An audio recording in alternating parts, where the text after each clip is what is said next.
Real ID is a passionate and committed team. Through entertainment technology, we contribute to our clients' social and professional development. We offer a comprehensive service that responds to new challenges and has established our active international presence.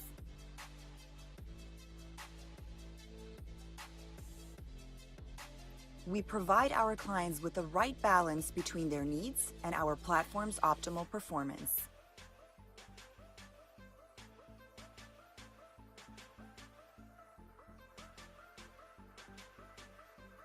We seek precise solutions for the continued use of legacy systems and, where appropriate, development of required applications.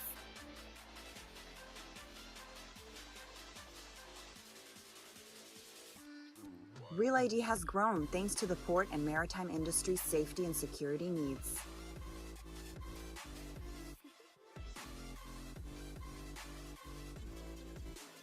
Each of our modules are managed by a simulated artificial intelligence called Soleil, capable of learning scenarios and finding solutions according to the end user's requirements.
Real ID is a passionate and committed team.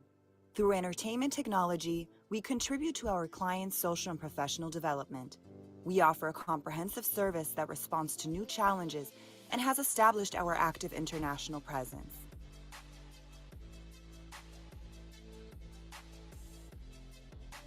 We provide our clients with the right balance between their needs and our platform's optimal performance.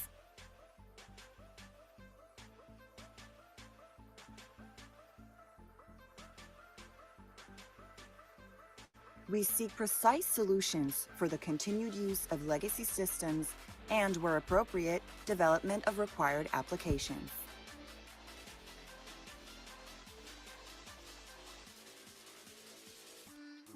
Real ID has grown thanks to the port and maritime industry's safety and security needs.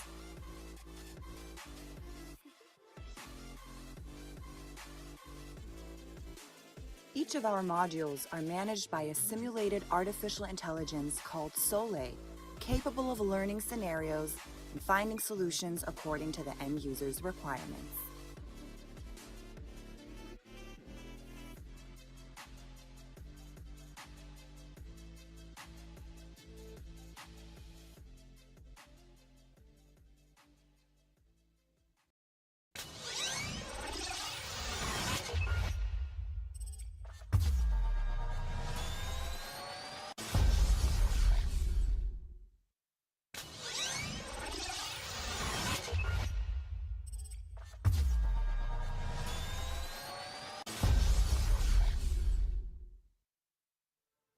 Real ID is a passionate and committed team. Through entertainment technology, we contribute to our clients' social and professional development. We offer a comprehensive service that responds to new challenges and has established our active international presence.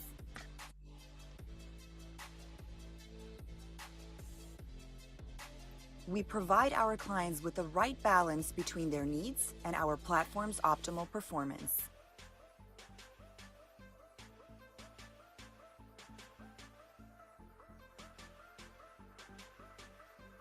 We seek precise solutions for the continued use of legacy systems and, where appropriate, development of required applications.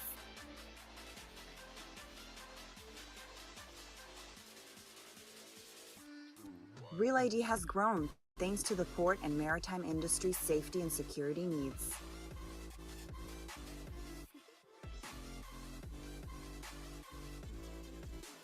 Each of our modules are managed by a simulated artificial intelligence called Sole, capable of learning scenarios and finding solutions according to the end user's requirements.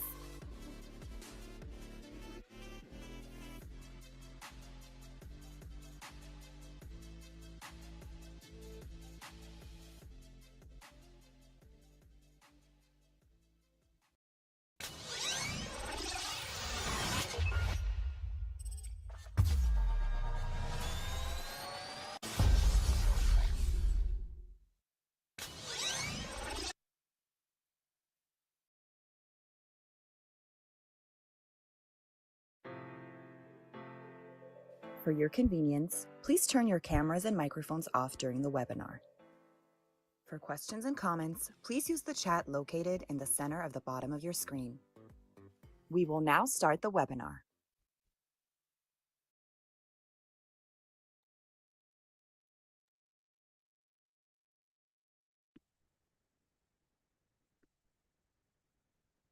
Hello, good morning, good afternoon. I just want to make sure that everybody can hear me.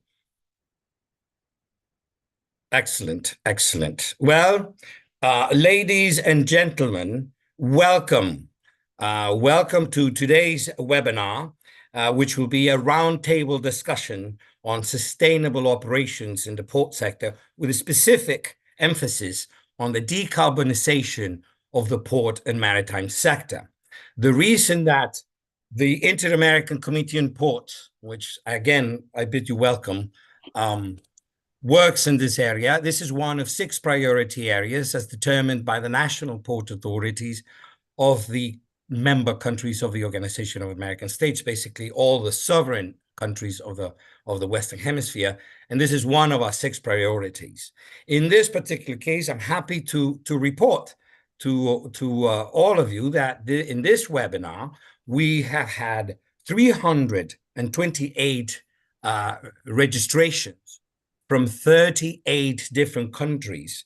And it's a long list, so I'm actually not going to read it, but we have countries from all over the Americas, from North, South, Central, South America, the English-speaking Caribbean, Europe, Africa, believe it or not, and even American Samoa in the South Pacific. So it is obviously a topic that arises interest and passion in many of us. And today we are lucky enough to have 2 associate members, which are MIS Marine and Maritime Procurement Services, as well as 2 allies of the CIP, which is the World Wildlife Foundation and the Mexican Chamber of the Industry of Maritime Transport. And we organized this webinar with our strategic ally, the Institute of the Americas. Today's roundtable, I'm particularly interested in looking forward to the discussion because these 4 institutions led by Sabina Malnis, who will be moderating. Thank you, Sabi, she's part of the dream team here at the CIP. And they will be discussing and versing on issues that bear directly on the decarbonization effort of our ports. As we know, we all need to fight climate change. We all need to come up with coping strategies, but also preventive strategies. And these include, on the one hand, the obvious electrification of port equipment, from cranes to rollers and so forth.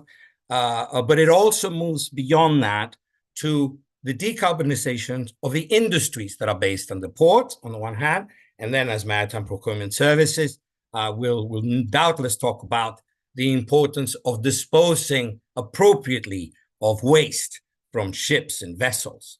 And then we have, of course, the Mexican Chamber for the Industry of Maritime Transport, who will undoubtedly address issues such as the different fuels that now the maritime, the non-polluting, non-carbon fuels such as liquid natural gas, ammonia, hydrogen, for instance, just to name a few, and how that comes into play because when the vessel is in port now needs to, and it's moving to many ports, moving to providing power from the port to the ship. That way, cold ironing the ship. That means turning it off and preventing that pollution in the ship. Let me proudly tell you that in Latin America, the first port that will offer shore to vessel electrical power is the port of Montevideo in Uruguay, and this is expected to happen in 2025. So again, to sum up, this is a passionate issue, an important issue for ourselves, for our children, for the planet, and of course for the sector that we are involved in. So I will not introduce the participants because I will leave that lovely task to Sabi Malnis when she begins to moderate. But I would like to again bid you welcome on behalf of the SIP, and at this point pass the floor over to my colleague and friend Tania Miranda from the Institute of the Americas, again our strategic ally. So I'll see you all at the end of this roundtable discussion, and in the meantime, Tania querida, you have the floor. Thank you, Jorge. Can everyone hear me? Okay, a thumbs up. Awesome. Well, I'm Tania. I'm the director of the Institute of the Americas Environment and Climate Change Program. And as Jorge explained, the IOA is a strategic partner of the CIP. We actually have a MOU, the Organization of American States, that we've been collaborating for a while now between our organizations. And it's a real pleasure to be co-hosting this webinar this morning. The IOA has been actually working on shipping pollution issues for a few years now, more recently on decarbonization more broadly, but with a strong focus on Mexico. So in that sense, we truly cherish our partnership with the CIP because in the end, the IOA's mission and recipients are in fact hemispheric. We look to serve two communities throughout the Americas. And having worked with a very particular marine pollution issue that actually stems from burning fossil fuels by ships, through which air emissions are basically turned into polluted water discharges, we've realized that shipping sustainability must be tackled holistically.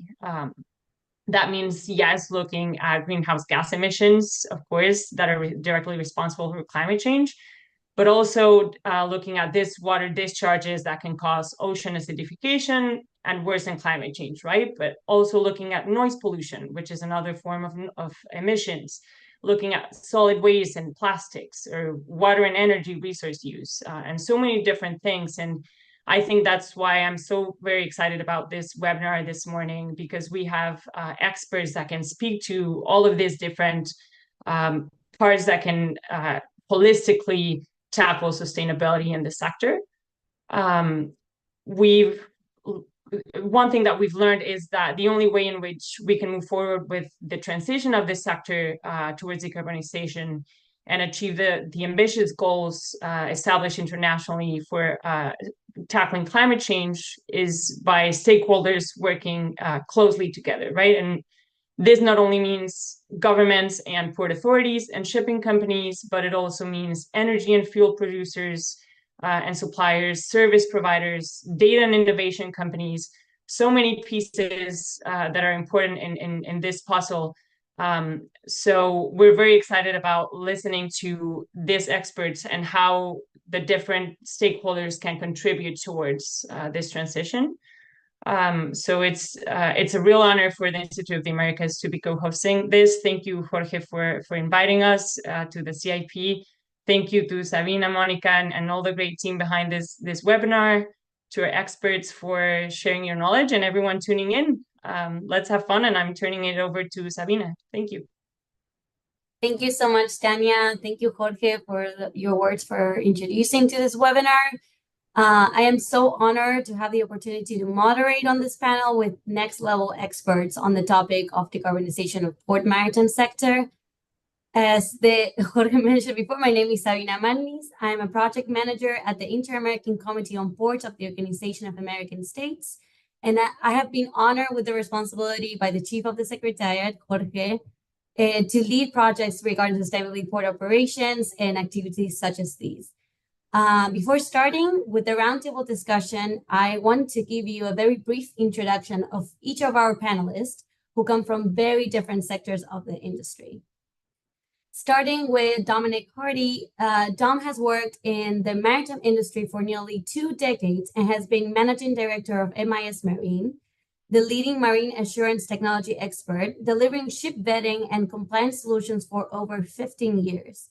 Dom has a thorough understanding of the current industry landscape and the challenges it faces by specializing in the application of marine assurance data, technology and software to manage safety, environmental protection, sanction compliance, and operational performance.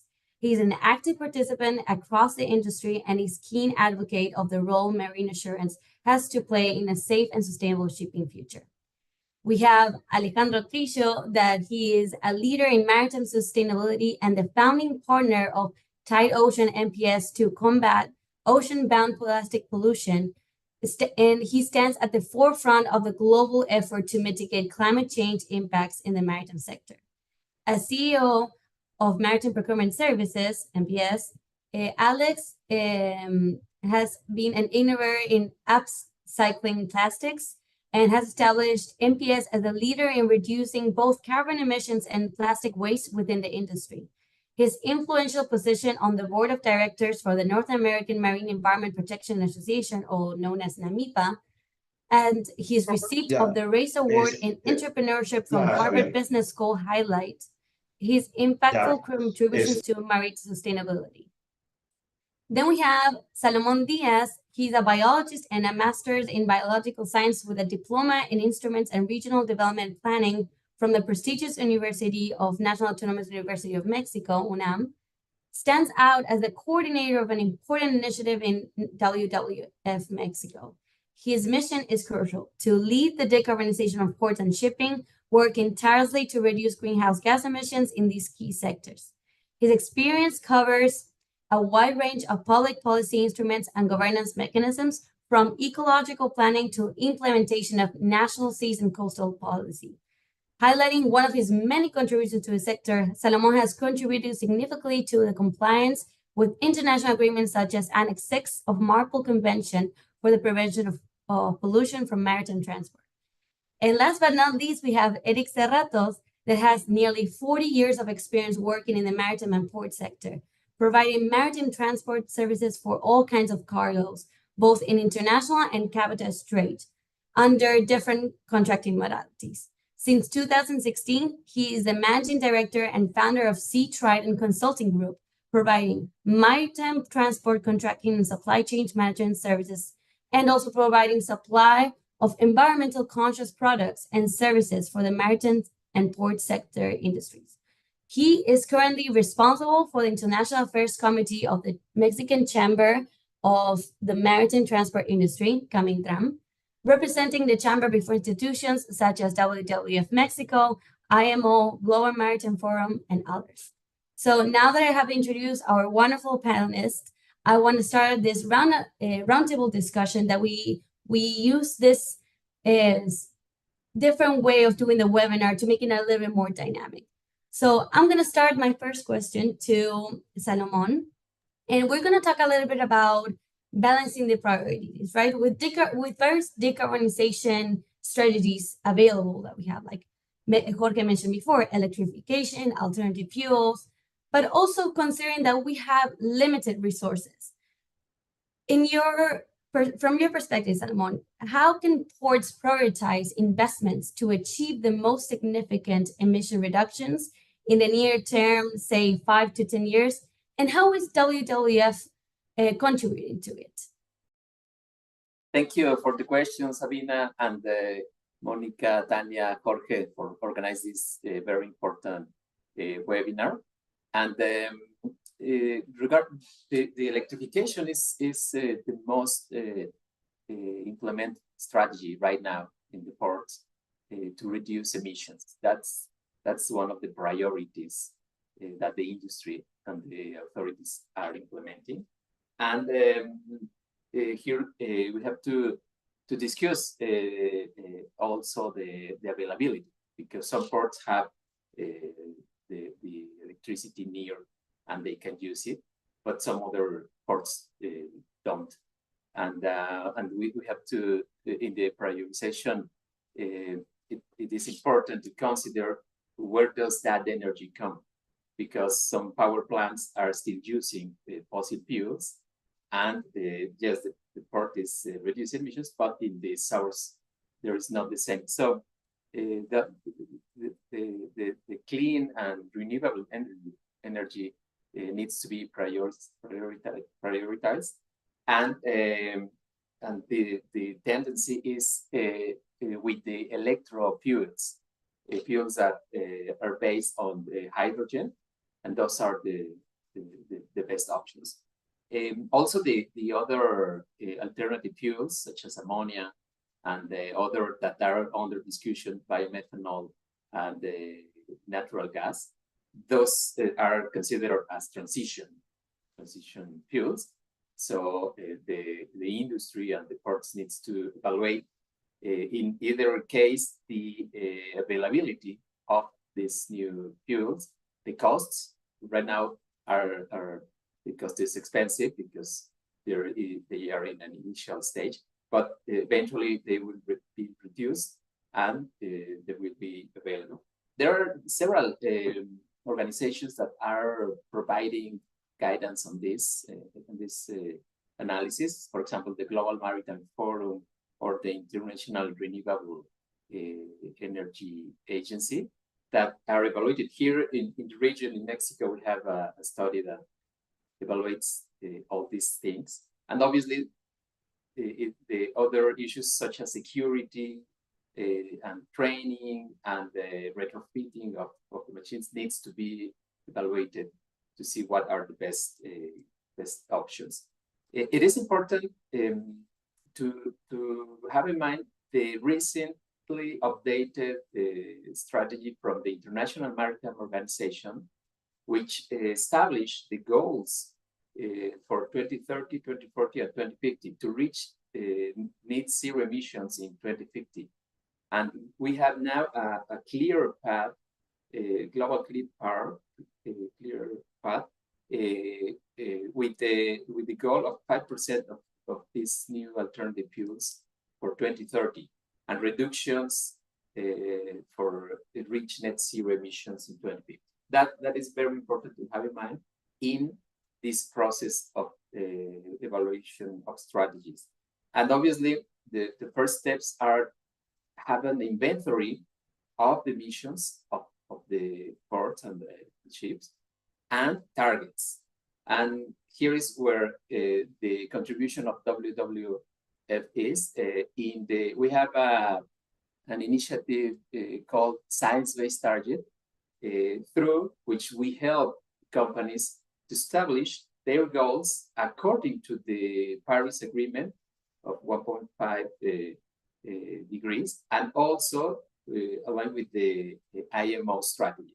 So with that, we help companies and industry, and also in the analysis of the challenges and the opportunities that they have around to go through greenhouse gases emissions.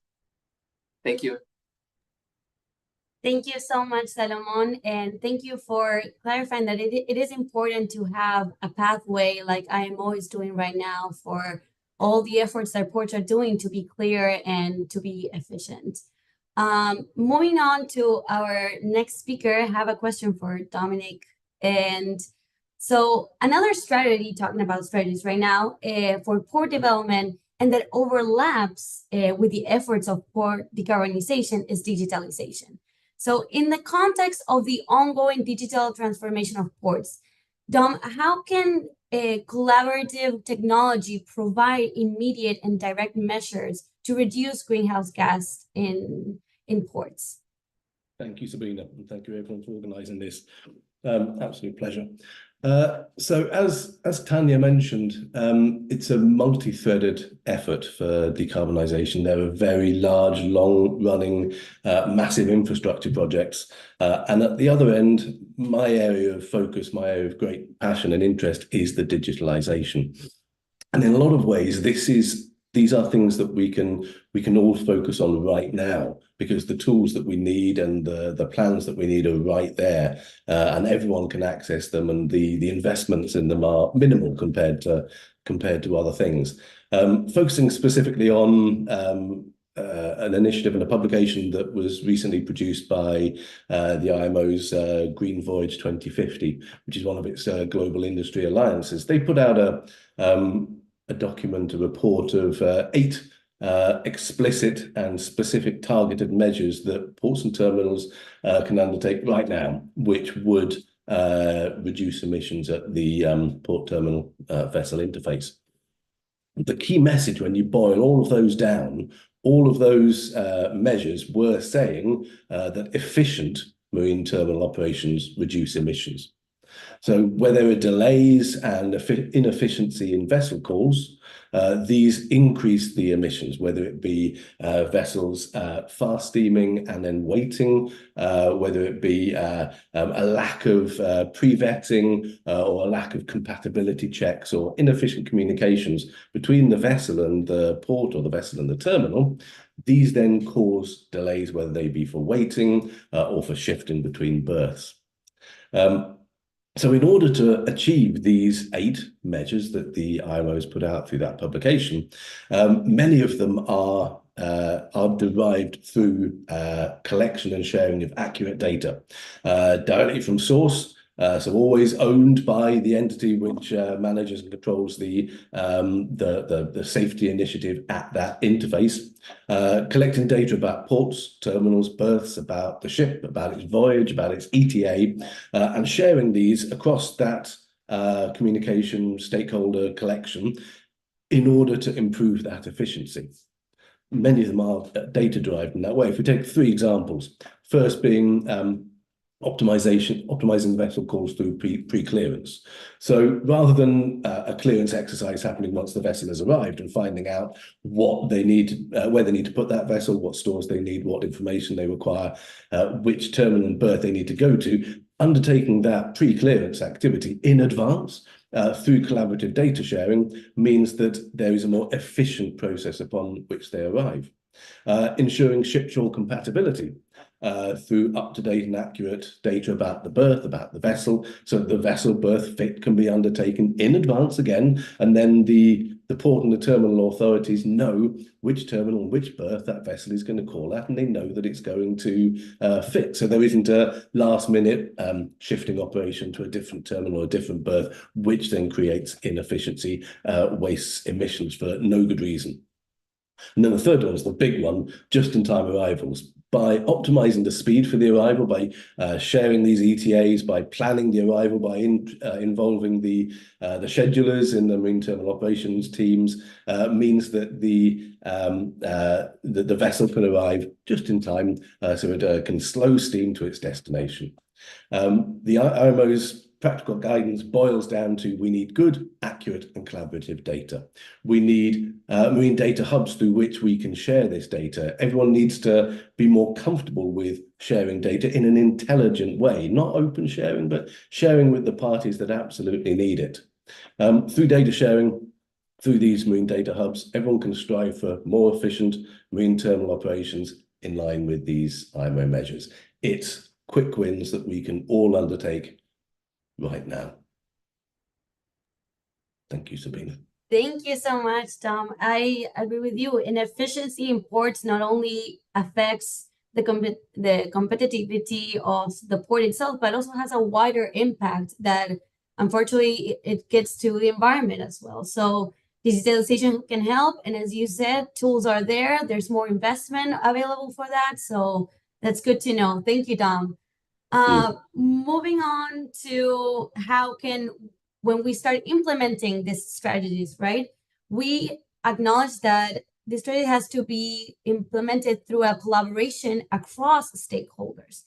And as we know, decarbonization requires a lot of stakeholders such as ports, shipping lines, energy providers, terminals, etc. So this question is for Alex.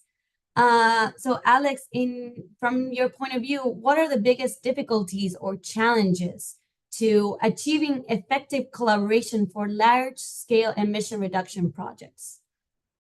Thank you very much, Sabina. Very good question. And first, I would like to recall this phrase from Henry Ford that mentioned that coming together is the beginning, staying together is progress, and working together is success.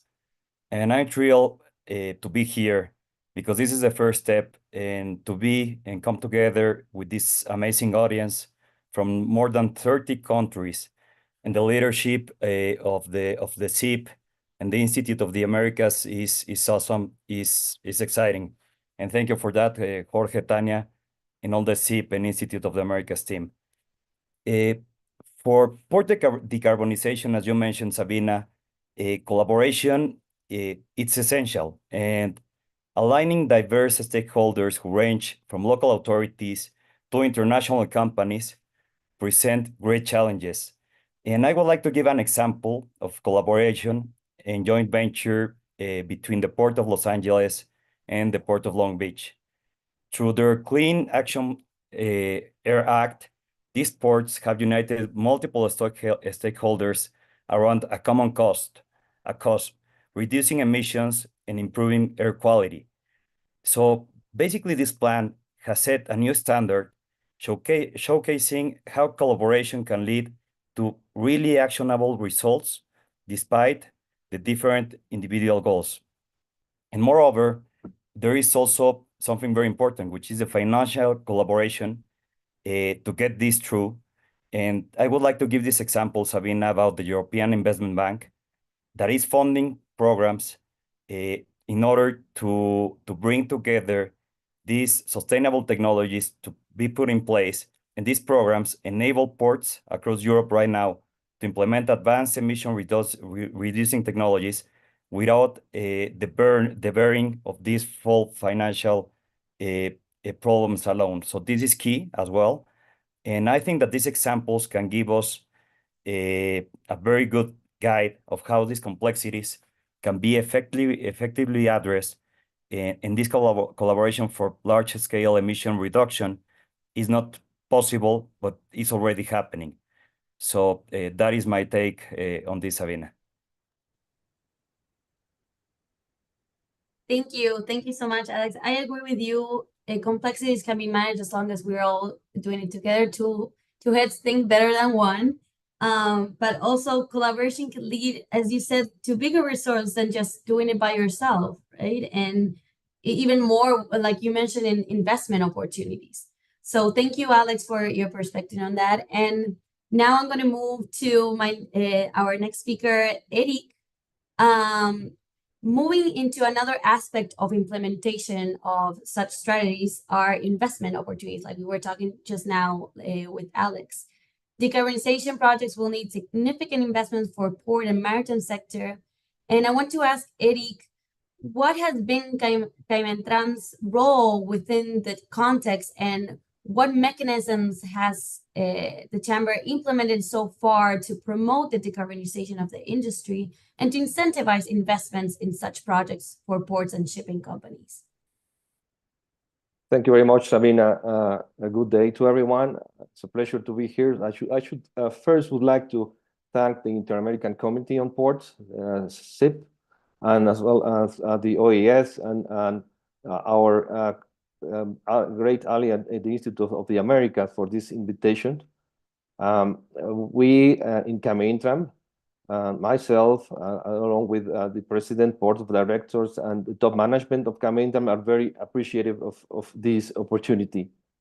I think that in terms of investment and what are the strategies to promote and incentivize decarbonization, well, we are in the presence of a huge challenge, and these can only be tackled joining forces and not only with great partners, but also with experts. So our approach to this challenge is also in an holistic way that so we can really have a clear path in the forthcoming years to move on.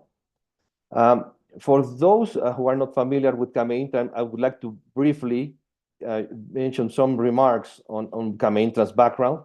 Our chamber has been there for 34 years, performing as a public interest institution and carry out lobbying and consultation activities on behalf of its members.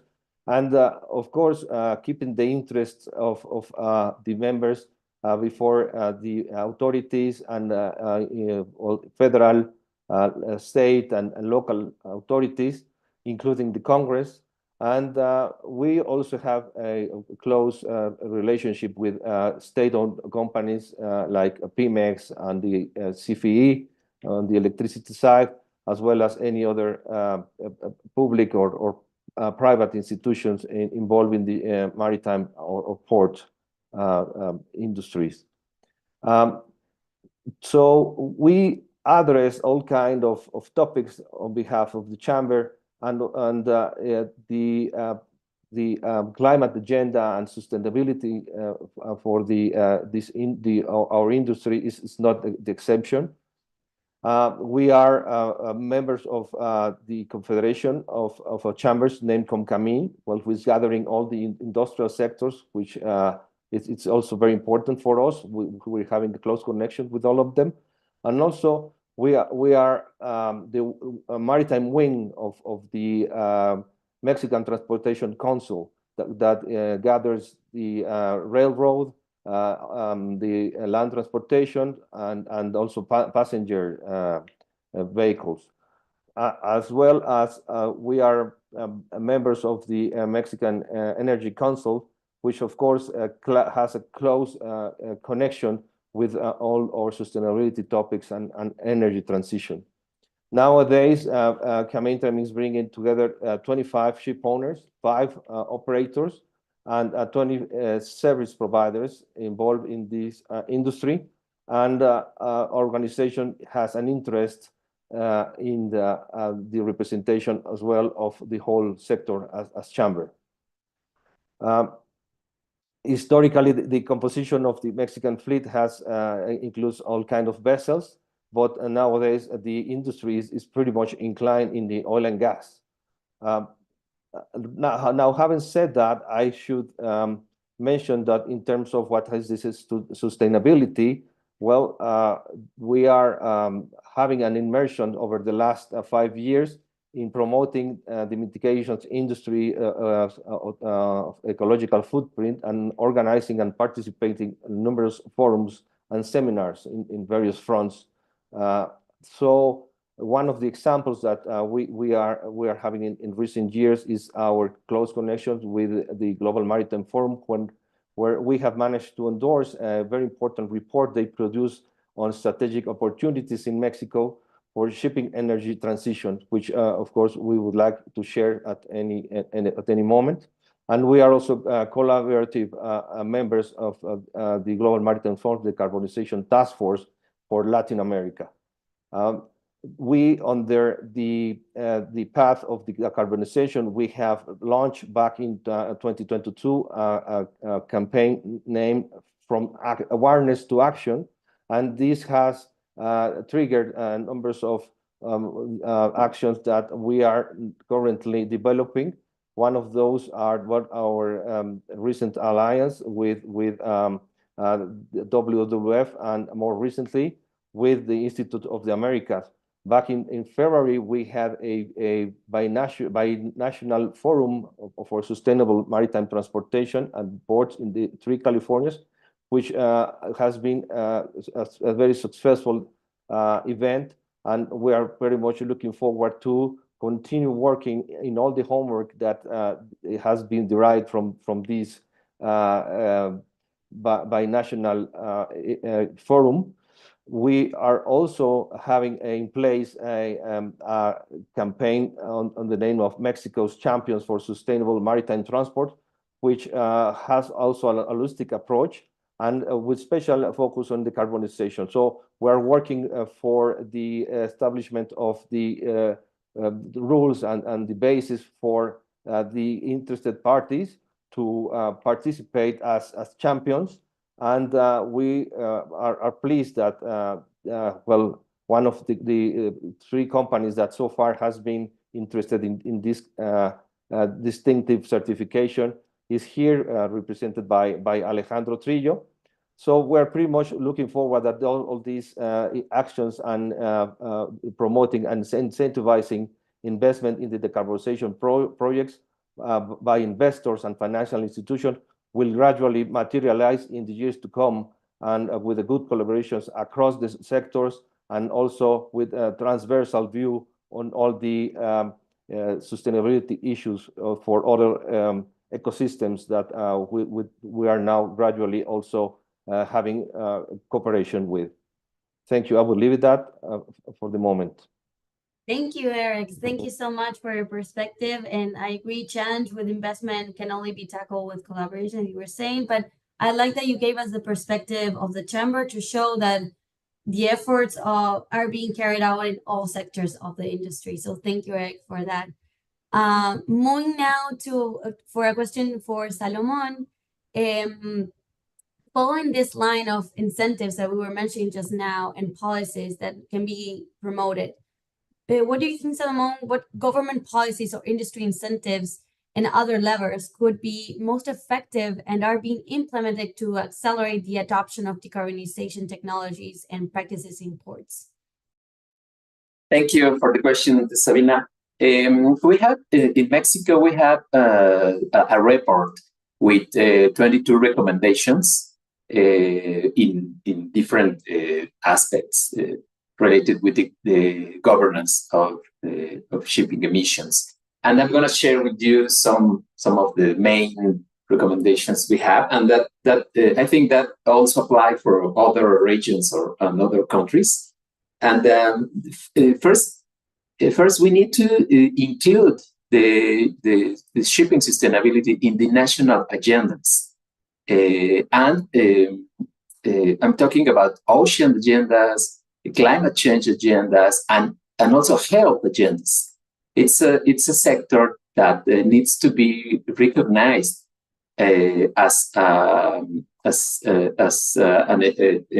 emission pollutants, but also the contribution to other sectors, because all the new fuels will go through the ports, will be import or export through the ports, and there it could be an important synergy with other sectors such as steel, cement, that also are in the same way to reduce emissions. So it is important, the public policies included, and also regional policies, because in North America and Latin America, there are several countries that share the interchange between the ports. Other important is in the regulation. As I mentioned previously, there is one international regulation that is very important to reduce emission, which is the Annex 6 of the Marpol Convention.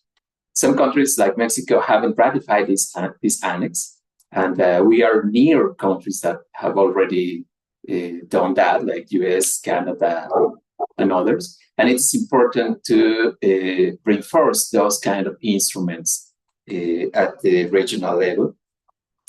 And also the rules of operation of the ports.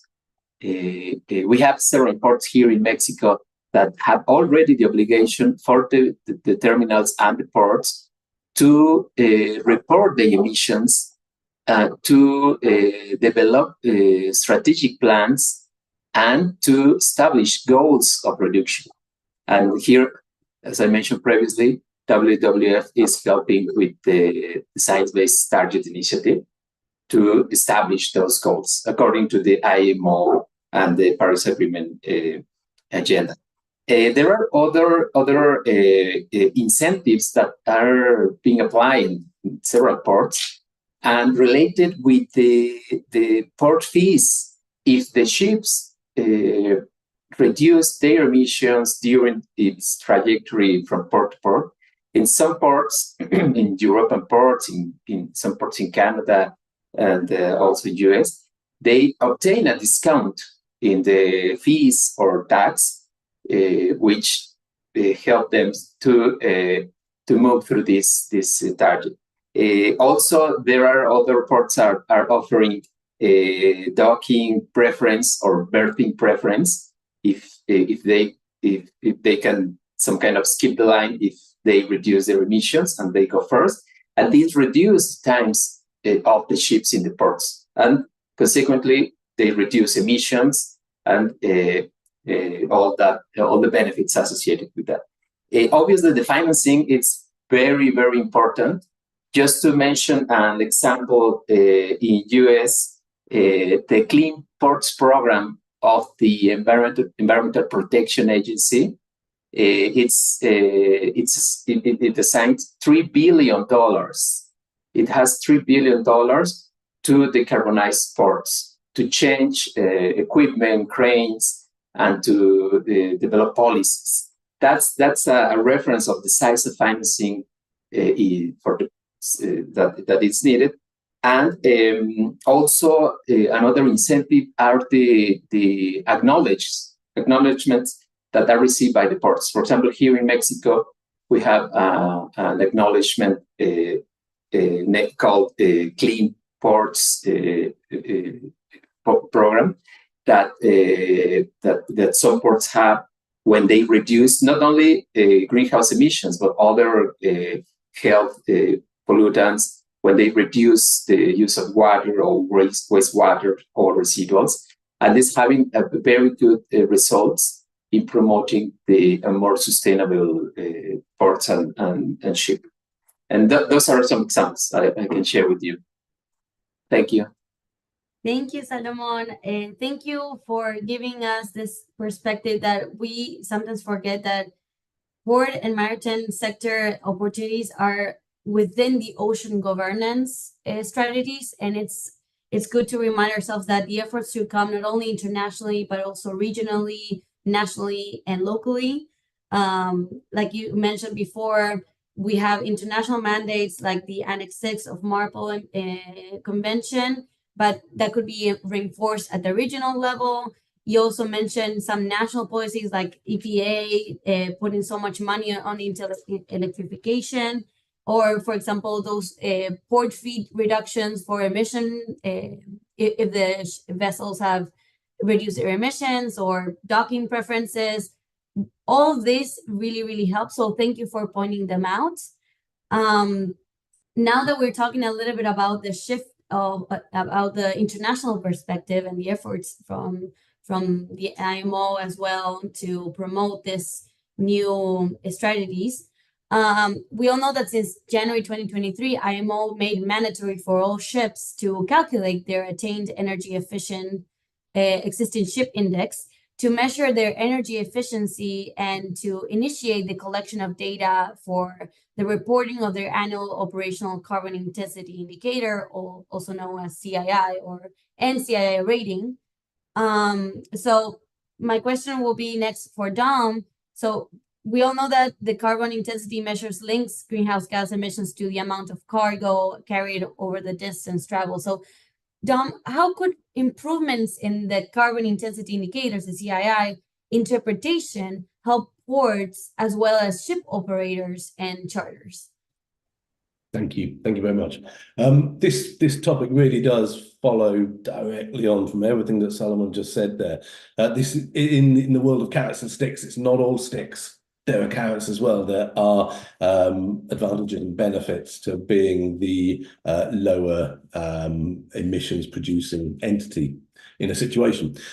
So as Sabina said there, that the CII, the carbon intensity indicator, is the primary measurement set out by the IMO for determining a vessel's carbon efficiency. It's measured into a single number and a corresponding letter grade over the course of a year. But there's a paradox built into that. And that paradox is the ship does not just do one thing in a year. It does many things. There are ballast journeys, laden journeys, waiting for orders, port calls, cargo operations, many things. And they're very different. The CII determines the emissions from the transportation load of transporting a certain quantity of cargo over a certain distance. Each of these activities that a vessel undertakes over the course of a year, they are very different. Some have cargo, some don't, some have distance, some don't. When the vessel is in port, it's not traveling any distance, but it is still burning fuel until, of course, the panacea of the green hookup is available for everybody. They are still burning fuel in order to run the generators, the pumps, the cargo pumps, and the heating and the cooling of the cargo in some cases. While a vessel is in a port or terminal, it won't be counting any nautical miles traveled, but the amount of carbon emitted over the course of the year will still be increasing. An extended stay in a port will worsen these numbers for the vessel operator. So they will want to ensure that they have efficient marine terminal operations in order to improve these numbers. In order to achieve a kind of a new way of looking at CII interpretation is in order to see each of these activities that a vessel undertakes over the course of the year in detail, rather than just one big number or one big letter for the course of the year. That means that the vessels need to capture this data for their consumption on a daily basis. And they need to share it with those parties of interest. That could be the cargo owner, the charterer, it could be the port authority, it could be the vessel, the terminal authority. In order to achieve this, you need a data standard for the collection and dissemination of the data, and you need marine data hubs to be able to share that with the interested parties. There's a great organization called Energy Leap. We're a member of Energy Leap. They are a collection of vessel owners, technology companies, energy majors, and collectively we've worked on a standard called the Vessel Emissions Report Standard, VERS, which can be used to capture these emissions on a noon report daily basis, but also at each of these voyage points as they set off and undertake a journey, and they call in a port, and they arrive at the pilot station, they arrive at the terminal, and arrive at the berth.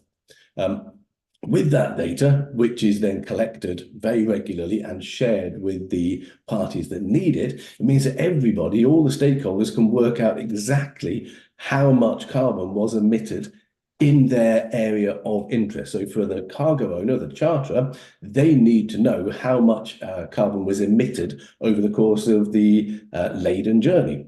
For the port authority, they need to know how much carbon was emitted from the point at which the vessel arrived at the anchorage to the point at which they were full away on their next leg of the journey. Having these regular data snapshots on a daily basis, but also at those voyage events, means that everyone gets that granular detail of exactly what data they are responsible, how much carbon they are responsible for. And then from both sides of the perspective, the vessel operators, they know which ports and terminals, if they have a choice, will enable them to have a more efficient marine terminal operations experience, thus reducing their emissions. And also the ports and terminals can give, exactly as Solomon just described there beautifully, they can give those advantages, those skip-a-line opportunities, you could say, to the vessels that they know will be the most efficient in that situation. So by collecting that data through initiatives like VERS, through distributing them through marine data hubs, which the world needs, will allow everyone to see a really deep, in-depth, granular version of that data to help everybody. Hope that answers the question, Sabina. Thank you, Tom. I really liked your answer. It's very important we start like looking into more detail all of these tools that we have to evaluate our emissions. And I think that it could eventually help figure out in a more efficient way how to help the sectors to invest where they're actually the leak of emissions is. So thank you for bringing that perspective. Now, following to our next question for Eric. After we were mentioning just now IMO's mandates, and in light of growing international pressure for emissions reduction and the emergence of mandatory decarbonization requirements that we were mentioning just now, the port and maritime sector faced significant investment hurdles. So, Eric, what are the key investment challenges associated with decarbonization projects in the maritime sector in Mexico? And what strategies are being implemented by the Chamber in order to mitigate such challenges and to assist ports and shipping companies in the process? Thank you, Sabina, for the question. Of course, every place and every country has its own challenges, and I'm sure that some of them will be similar, some others not too much. But I will be trying to address these challenges from the Chamber's perspective and with Mexican reality, and see if we can provide some solutions or some similar ways to move on with these challenges. First of all, I think it's necessary to have a public policy well defined and oriented to boosting the clean energies, and then not stay focused on the fossil energy production, like in our case. Our energy policy these days is pretty much focused on the traditional fossil fuels. So it's necessary to articulate actions in all governmental levels, including federal, state, and local. I think it's really important also to involve the state-owned companies like Pemex and the electricity company CFE, for the production and the use of clean energies every time more inclined to the clean fuels, and make them available for the maritime and port industry.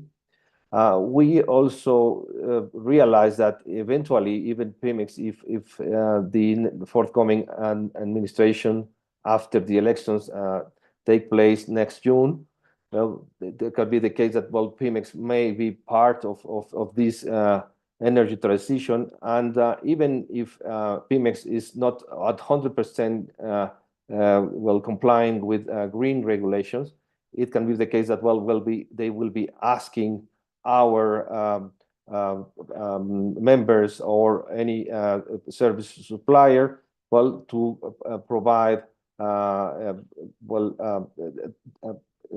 actions and comply with regulations that have a close connection with sustainability and the use of clean energy. So otherwise, there is the risk that foreign companies may have better chances in producing in Mexico the clean products.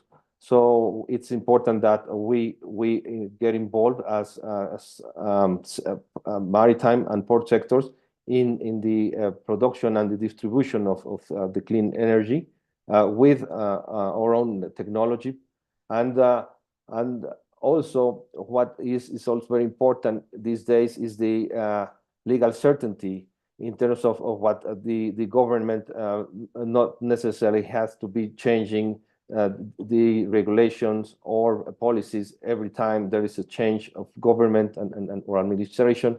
And even if the government is not a position to grant incentives, at least it's important that the regulations for energy transition remain in place in every administration, no matter what is the ruling party. It is important that contemplate the decarbonizations of all the industrial sectors. We at the beginning thought that if we manage to go into energy transition path in the maritime and ports would be enough. Now we realize that it's not enough. We really need to have other industrial sectors get involved in order to create the critical mass for the necessary investment to be cost effective and in terms of the distribution and the production of clean energies. Since 2020, well, we have stayed behind now because of the fact that, as Salomon mentioned, Mexico has not been ratifying the Annex 6 of the MARPOL Convention. So that is creating an issue around the availability of low sulfur content fuels for the industry. And we are losing opportunities for having a even floor with the partnership that we have with the US and Canada within the this trilateral agreement.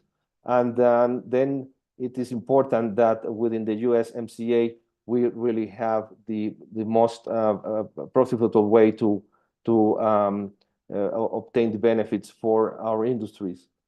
And now on the strategies to mitigate those challenges, I think we will definitely would like to continue joining forces with our allies like the Institute of the Americas and WWF Mexico. So in the forthcoming weeks, we will be starting also a diagnosis of the industry's emissions, focus on the Mexican fleet, and this would be followed by a roadmap that we will be developing for the forthcoming decades.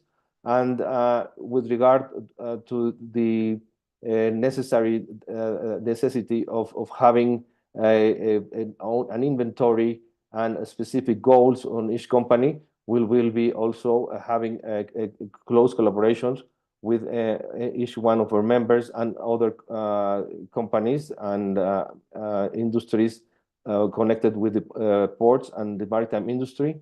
And we'll also continue fostering the enrollment of the companies to become champions of our campaign for the Mexican champions on sustainability of the maritime industry. And for that purpose, we are asking and we foresee the need for the companies to set a specific commitment, measure and planning of their goals they set, or also implement and monitor what they have now committed to, and then a periodical publication of the progress made. And we're hoping that this way the companies will maximize the ambition on climate issues, and also that take action for collaborative paths to achieve this in a transparent and measurable way. Also, we will continue our dialogue with the financial institutions and investors in order to be every time making progress for the creation of the necessary infrastructure and production of clean energy, and of course providing access to our members and interested companies of the sector to have access to preferential rates and reasonable financing packages. We would like to continue also working jointly with the MTCC in Panama, who have kindly showed their interest in supporting all these actions by creating also a hub of clean fuels in the future. We see that that is a very important development in the future. And likewise, we would like to follow up the implementation of the national Mexican policy for maritime issues that is now in place with the Congress. And this regulation is being now launched by the Ministry of the Navy, the CEMAR, and with whom we are having a close collaboration. We have given our advice for them to consider some of our opinions on sustainability issues around other topics related to the industry. And we think that it's also important to learn from our authorities how we will be working together now with the IMO's revised strategy that, as you know, was published last year. And in the case of the digitalization of the ports, I think as Dom has mentioned, well, there is a clear path that, well, we need to follow jointly. And of course, we see the opportunity of the development of green corridors in the future as well. We have identified some possibilities to join forces and expand these green corridors in the future. We think that as a highly regulated industry, well, the show must go on, and even if we are having some adversity in terms of how fast we would like to go, making progress, I think it's going to be done sooner or later. We're confident with the partnerships we're having at the moment. Thank you. Thank you so much, Eric. Thank you for giving us a little bit of the perspective that you're going through. I think that it's good that we acknowledge the reality and that we accept that even that we have great plans and projects looking forward, it is important to acknowledge the feasibility of implementing it. So thank you for showing us all that the Chamber has been doing and working for to get to these goals that we're trying to get. So my last specific question will be for Alex. I'm going to shift now a little bit the perspective, not so much from the port itself, but what happens beyond the port, beyond the maritime sector. And we all know that port operations can significantly affect surrounding communities, especially from pollution and waste. So, Alex, we all know that you're the expert on this. So how can ports ensure that their decarbonization efforts also can contribute to improved air quality and water quality for nearby residents? Thank you very much, Sabina, for the question. And I would like to address and to mention two international best practices and also local best practices that are working very much in Mexico. So indeed, the ports have a profound impact on surrounding communities through emissions and through environmental disturbances. So addressing these impacts not only requires intention, but also innovation. And I would like to give you this example of the Port of Rotterdam that has made significant strides with electrification projects. So they have transitioned the cranes to electric cranes and hybrid tugboats, and this has reduced the local pollution in the cities and directly having a very big benefit with residents and also health because they have improved the overall air quality. Also, I would like to talk about the Port of Vancouver that has this eco program that is an example of a model that how a port can work with local communities and also NGOs to address environmental concerns. Basically, this program reduces the underwater noise, and I would like the audience to check it out, the eco program from Vancouver, that is vital for the health of the marine life, especially the whales that have, that they have these sonars. So this program reduces its noise, and they have improved the quality and the life of the animals in the surrounding areas. On the other hand, we have very good examples in Mexico, and I would like to talk about something that MPS is doing right now in Ensenada.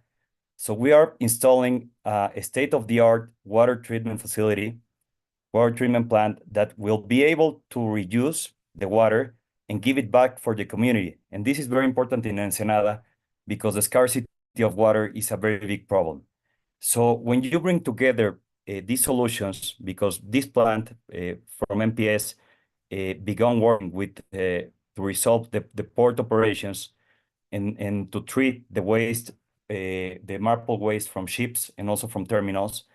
But by delivering these solutions and implementing circular economy for the port, we are also now delivering these solutions also for the cities. And the idea is also to upcycle and recycle the waste of the city of Ensenada and also the waste from all the other ports that we're already working in, which are 13 ports. So when you imagine that this infrastructure that is actually working for the port operations can benefit the cities, because we're now treating water also from the city and upcycling waste and recycling waste from the city, this has a profound impact. I would also like to talk about a program that we have with CEMAR nationwide, and this is a beach cleanup program that educates children in different ports. We've begun in Puerto Vallarta. The next port is going to be probably Ensenada, and I think that Diana Portilla is around, and thank you, Diana, for your leadership within CEMAR, and also Captain Ana Laura Lopez. And this has been key also to link the port and the community in the city, and to raise awareness about recycling, upcycling, and having a better environment. And finally, I think that transparency is key, and continuous communication is very important to maintain trust. And I would like to encourage the audience to check out the Port of Seattle environmental reports, detailing their sustainability progress. And this is very interesting because they are ensuring that the community is informed minute by minute about the port's ongoing environmental efforts, and they involve the community in all of these reports. And finally, in our efforts, I would like to mention about our project with Tide Ocean in Costa Maya in Mahahual. We are basically involving the community in Mahahual to clean up the oceans, and we're building this micro-entrepreneurship ecosystem where we pay fair wages to the people that is cleaning the oceans and protecting the turtles, but also involving the terminal, the private terminal of Costa Maya, and also the cruise lines. So you have this ripple effect that is benefiting the whole community and is making a very, very profound impact in Mahahual. And we would like to extend in MPS this eco-hub ecosystem across many coastal areas throughout Mexico and the Caribbean as well. Thank you, Sabina. Thank you, Alex. Wow, I didn't know about this amazing projects that they're being carried out, and I think it's great the examples you are giving us. And I hope our community from the SIP can learn about this and possibly apply it to their own ports. As you all know, you can always contact the SIP, and we will be happy to put into contact with our panelists and most of our associate members who can help you out to figure out how to implement great successful practices such as the ones that Alex mentioned into your own cases. So thank you, Alex, for that. I want to thank our 4 panelists for this amazing answers to all these questions. I want to wrap up this roundtable. We will then follow up with a question and answer sessions with the audience, but I want to give this final wrap-up question for our panelists. And this is more about what we're going to look forward in the future, like looking ahead now 20, 30 years. In this, please let me know who would like to answer first from our 4 panelists. Like, what do you envision for the future of sustainable port operations? Like, what technological advancements or practices do you see playing a major role in achieving not only deep decarbonization, but also for energy efficiency, water quality, noise, and other factors that affect our environment? So I don't know who wants to go first. Okay, let's do Dom first and then Salu. Okay, I'm going to quote Alejandro here. Improving clarity and transparency of communication increases trust. I probably paraphrased you there, Alejandro. I didn't write it down, but it's perfect. It underpins everything. For so long, the industry has relied on a combination of top-down communications, data transfer from corporates that you buy data from, and then more ad hoc means of communication. In my opinion, my dream of the future of digitalization is that we all have means through which we can transparently, effectively and using data standards reliably share the information with the people that need it. So not open, free for all, throw it up in the air and hope for the best communication, but through intelligent marine data hubs, we can all improve marine terminal operation efficiency through sharing the data that everybody needs in advance when they need it about emissions, about arrivals, about ETAs and cargoes and voyage and ship capabilities and berth characteristics. And for me, that would improve efficiency drastically. It would make everyone better informed. It would avoid so many mistakes and has so many ripple effects. Thank you. Thank you, Dom. Excellent answer. Salomon, go ahead, please. Yeah, thank you. Well, I envision the future with a lot of collaboration. We have a lot of things to learn from other ports, as Alejandro mentioned several examples of what are other ports and shipping companies doing. We envision exchanging all those good lessons, good practices, having them in our countries to implement them in our ports. More collaboration. I envision more webinars and talkings like this. The CIP, it has a very important role in that, in the hemispheric conferences and also the committee meetings. I envision the CIP leading that and bringing us together, discussing this, more regional collaboration. And I would like to highlight an aspect that Alejandro mentioned. It's why are we doing all these efforts? Why the world is setting these goals and strategies? Because in one side, because to tackle climate change, to tackle global warming, which is caused by the greenhouse gas emissions from this and other sectors. But the other very important effort is related with the communities, with the health communities, because we are talking not just about greenhouse gas emissions, but also criteria emissions related with health of the people. And a lot of people get sick and even die because of this pollution. So all these efforts are oriented to the benefit of the people, of the port communities that benefit from the economy that the ports have in the regions, but also we have to recognize the importance of the society and the port communities. And I envision the ports taking them into their decisions, including the social communities into the port decisions for their benefit. And I think that's very important. And as I mentioned previously, we have a report that you can search our webpage, WWF Mexico. We have a specific report with a lot of recommendations for the governance of the shipping sustainability. Thank you.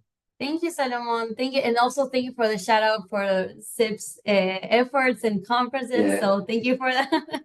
Yeah. But yeah, I do love your answer too. Eric, if you want to go ahead. Yes, thank you very much. I just wanted to hear the opinions of my colleagues here in the roundtable, because I don't want to look pessimistic, of course, but from the perspective of the maritime industry, let us not forget that the assets involved in the industry, well, are long-term investments and are also pretty much related to profitability. And the ships of nowadays, well, probably we start to see in the order books ships being having the capacity for, let's say, dual fuel. And of course, we have seen already the first ammonia ship propelled by ammonia. And needless to mention, the electricity is already there in the port, and the short distance ships. Well, we are looking at the methanol and the green ammonia as the two horses that are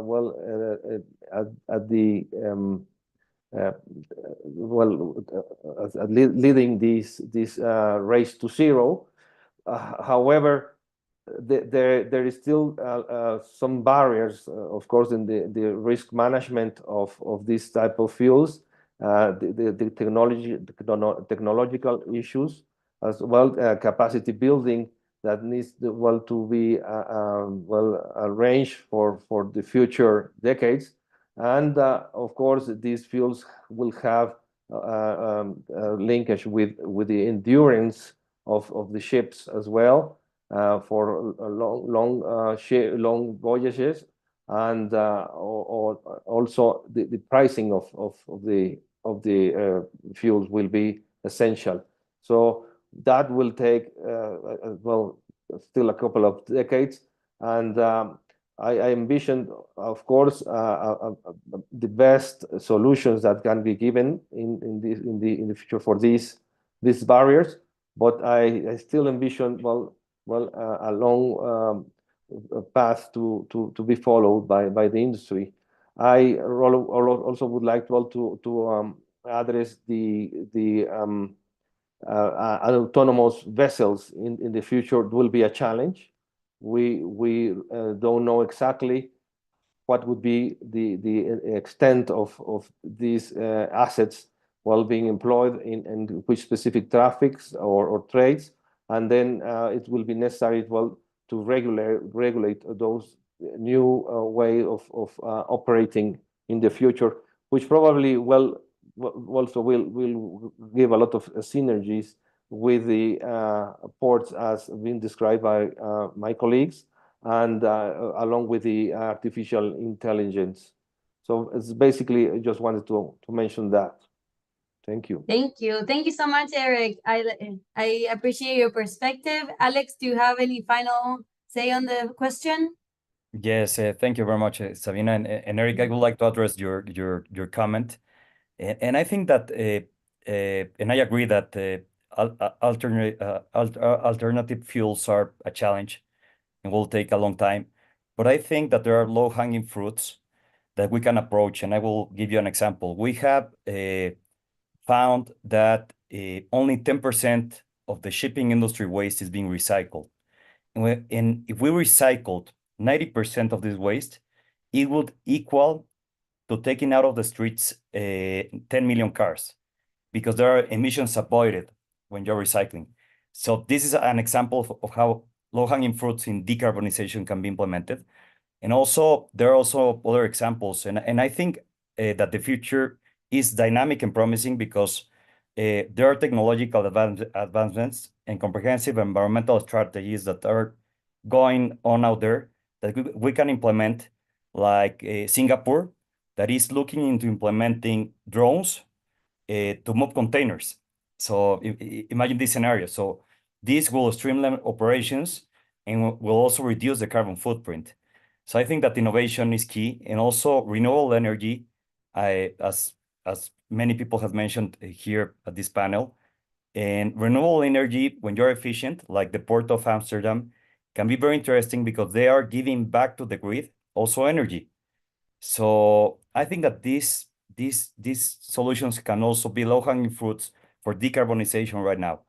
And also international cooperation and knowledge sharing is very important.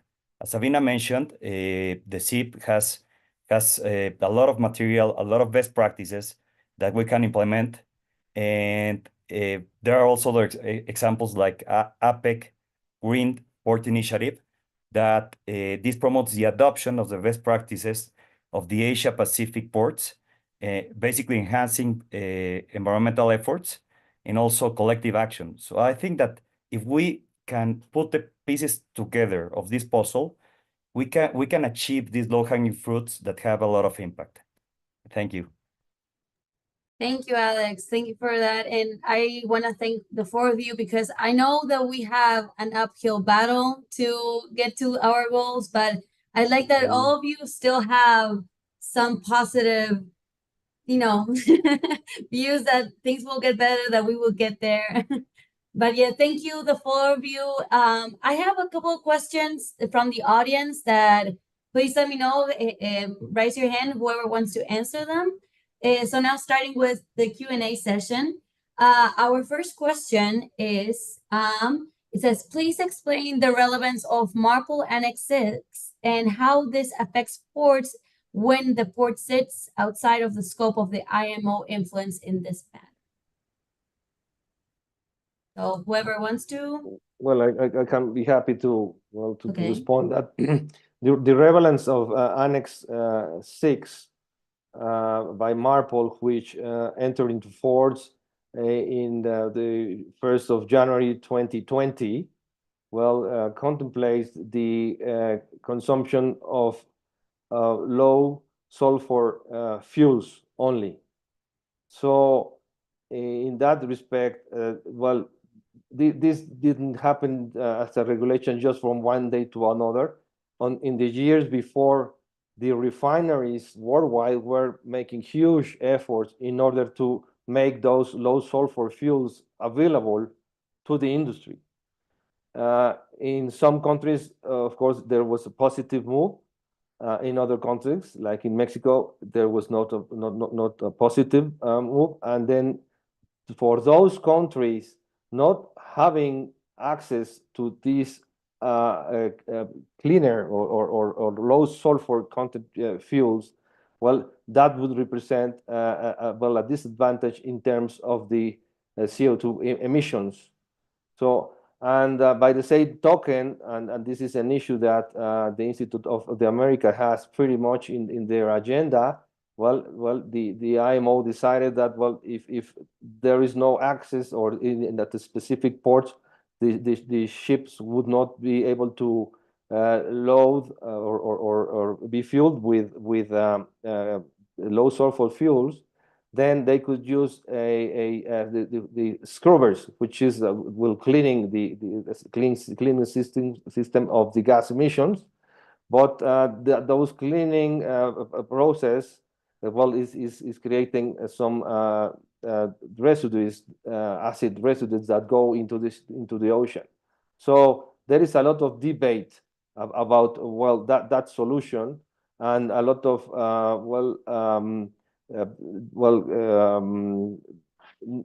requirements to further regulate that specific problem, not only the emissions but also the impact on the marine environment with these scrubbers. Thank you, Eric. Thank you. Salo, did you want to add something to that question? Because I saw you raise your hand. I don't know. No, maybe complement Eric's comment that this Annex 6 of MARPOL Convention also include the things that Dominic talked previously, and you mentioned also, Sabina, the carbon intensity index and the energy efficiency index that are requirements for the ships to reduce their emissions. Those things are also included in Annex 6, so that's why it's very important. Perfect. Thank you, Salmon. I have two more questions from the audience, and I promise we'll end the webinar. But they're very good questions. One says, if a vessel prioritizes a lower emission vessel for berthing over the less efficient vessel, does this not compound the scope 3 emissions of the port by holding the less efficient vessel in the port for a longer period of time?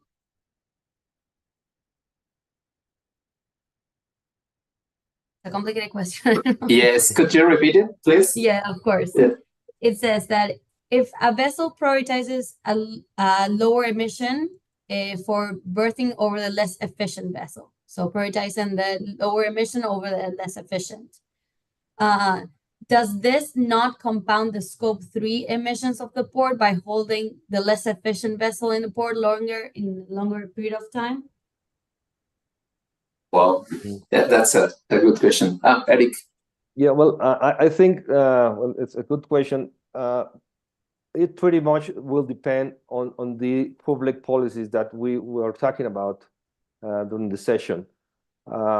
If governments are not clear on their clear inclination for clean fuels, well, they will, well, of course, be exposed to these, let's say, errors in terms of giving priority to a ship that is already using clean fuels.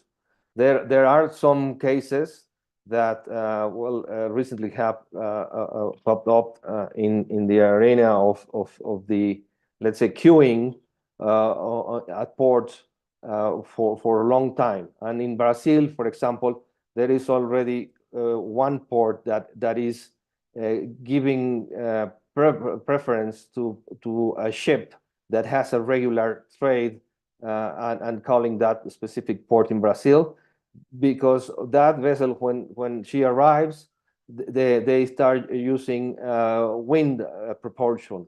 So that makes an advantage for the ship, and the authorities is giving priority rather than queuing for hours or days, no?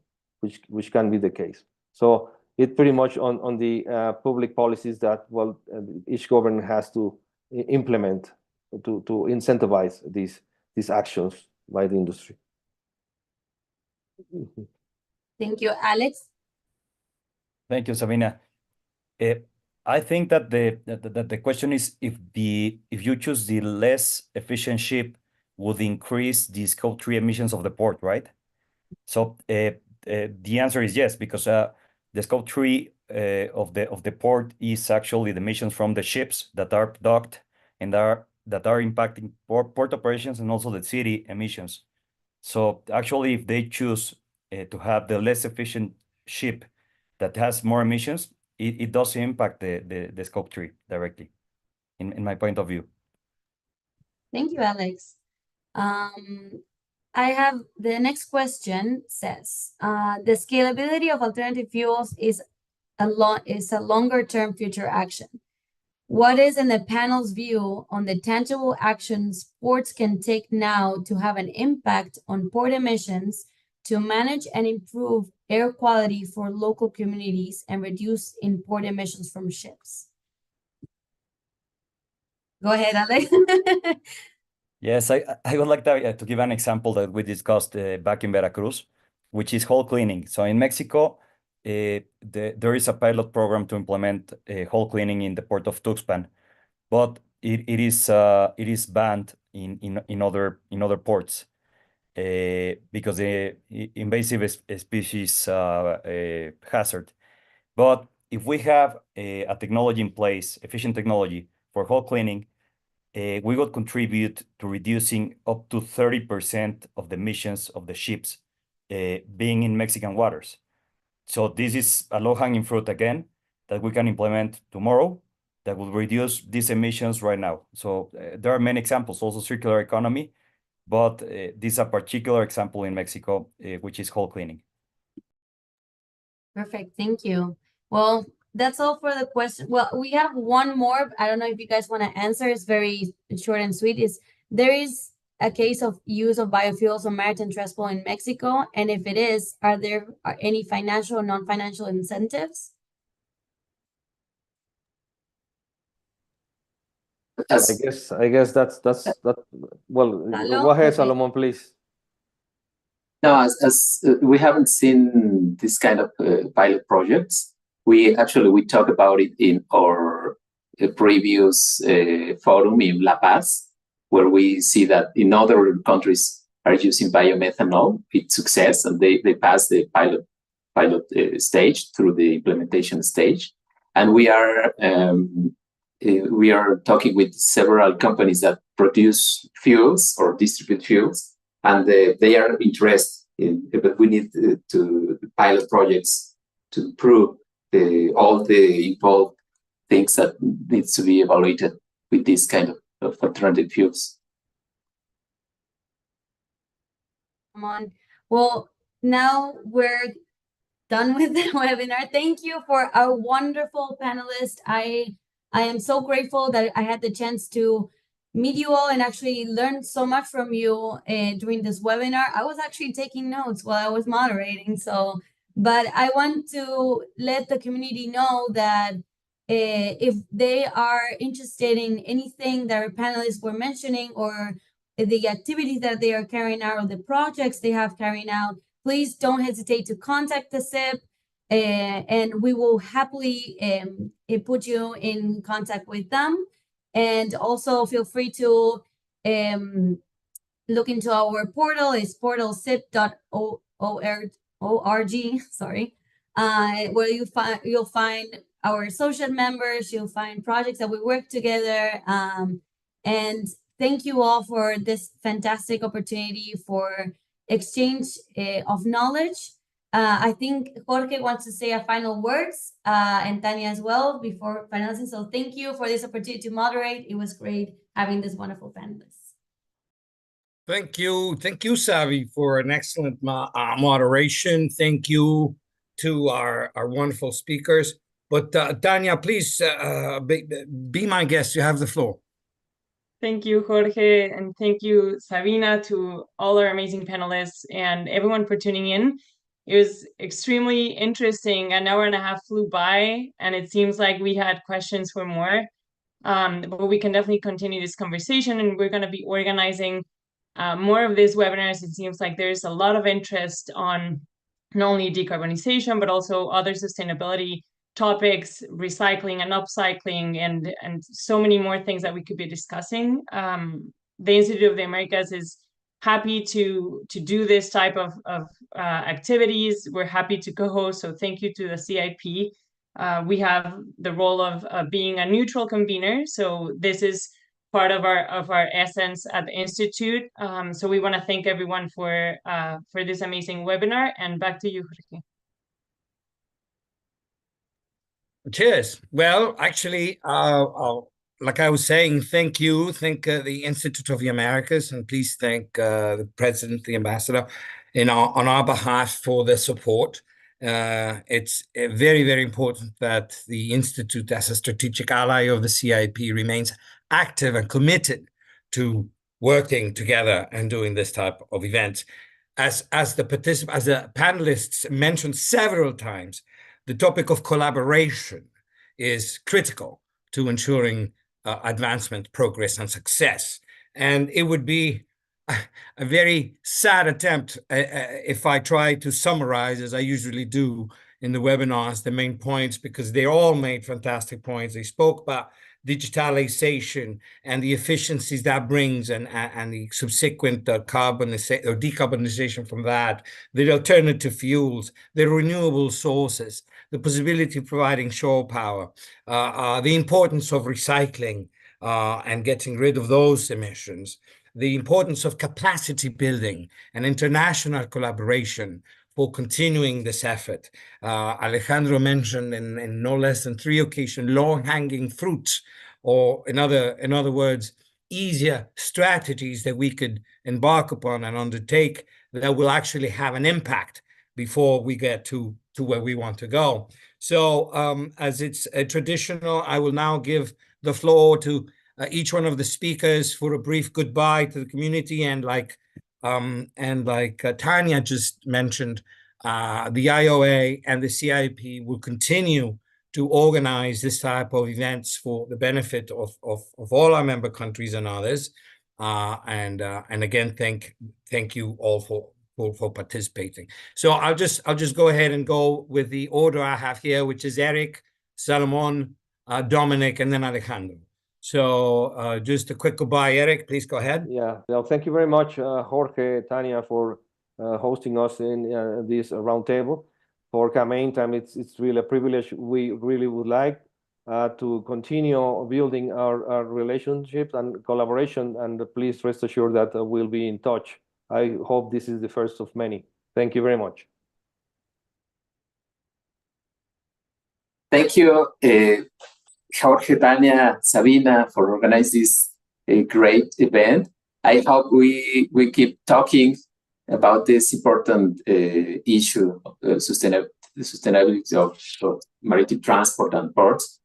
And from WWF to Mexico, we thank, and we would love to keep the collaboration with you and all the audience. I'm sure a lot of people that are hearing this conference are very interested. I hope we could coordinate in North America and Latin America more efforts. We have a lot of things to learn each other and a lot of good practices to share. Thank you. Jorge, Tanya, thank you for organizing and for the invitation. Wonderful, thank you. Sabina, thank you. Moderation was perfect. And as you say, Jorge, collaboration. Together we can, together we will. Thank you. Thank you, Jorge, Tanya, Savi. It was great to be here, and I think that collaboration has been a motto for the SIP, OIE SIP, for a very long time, and thank you for that, Jorge. We have shared for many years the best practices with all the members, and I encourage you, if there are someone out there not member of the SIP, it is a great experience, and we have learned a lot. And I think that with this panel now with Tanya here, I think that we can strengthen this collaboration, and I'm thrilled for the next steps. And as Henry Ford mentioned, we came together. Let's stay together and let's work together. Thank you very much. Indeed, Alex. Thank you very, very much. Thank all of you for your kind words. Thank to the audience and the nice positive comments that are in the chat about the sort of wonderful roundtable that just took place. I must mention and thank Monica Blanco from the SIP Dream Team for her excellent work in organizing the seminars and getting us the speakers. I take this opportunity to also thank our associate strategic ally, Real ID, who provides the technological services. Again, to our speakers, thank you. And before I do some admin news, I express my sincere thanks and admiration to Sabina for her excellent and outstanding moderation of this panel and the Clap. Thank all the audience, and indeed, just be mindful that you will get another communication. There'll be soon another banner for possibly a part 2 of this roundtable, where we can further the discussions. I don't want to repeat what we've already talked about, but move forward in the discussion. And we're actually thinking of holding a similar event in Spanish, but we'll certainly be working on the topic. So again, to all our audience, thank you very much. To our panelists, I'm very grateful for your time, your expertise, and your participation. So yeah, until the next one. To a VIP room with the panelists. So until the next one. Okay. Goodbye then. Cheers. Thank you. Thank you all. Thank you all. Thank you. Thank you.